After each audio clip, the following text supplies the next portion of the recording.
Vibe வந்துட்டு யாரடி உந்தோலிலே நோகரே ஆஹா அந்த மாதிரி தான் இருந்துச்சு. அப்படியே ஸ்டெப் போட்டு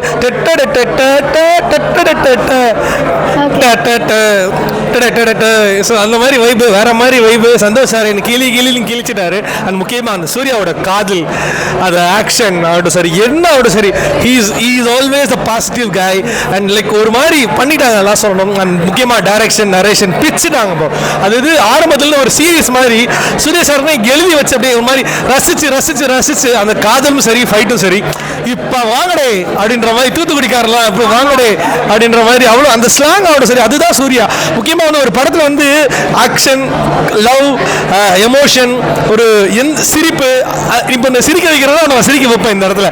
ஸோ அதுதான் ஒரு டைரக்டரோட பெரிய ஒரு ப்ளஸ் பாயிண்ட். அதை பண்ணியிருக்காங்கன்னு சொல்ல முடியும். அண்ட் ஓவராலாக வந்து லவ், ஆக்ஷன், ட்ராமா, புன்னகை, சிரிப்பு, என்ன அதுக்கு நிறைய வார்த்தைகள் சொல்லலாம். இது எல்லாம் கலந்து அந்த ஒரு படத்தில் கூட சொல்லியிருப்பாங்க, இலை போட்டு அதில் வந்து உப்பு, சோறு, ரசம், மோர், குழம்பு, இது எல்லாமே இருக்கு.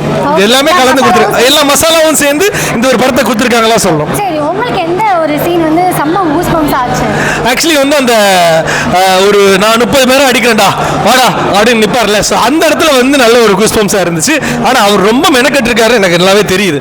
ஏன்னா யாராலையுமே அவ்வளோ சீக்கிரமாக அந்த கேரக்டருக்கு அடாப்ட் பண்ண முடியாது. But he nailed it. And முக்கியமாக எஸ்விடிவிக்கு இவ்வளோ பேரை அரேஞ்ச் பண்ணி ஒரு பெரிய ஷோ அரேஞ்ச் பண்ணுறதுக்கு மஞ்சுநாத் சாருக்கும் எஸ்விடிவிக்கும் ரொம்ப ரொம்ப வாழ்த்துக்கள். அண்ட் பியூட்டிஃபுல்லாக ஆங்கரிங் பண்ண உங்களுக்கும் வாழ்த்துக்கள். தேங்க்யூ.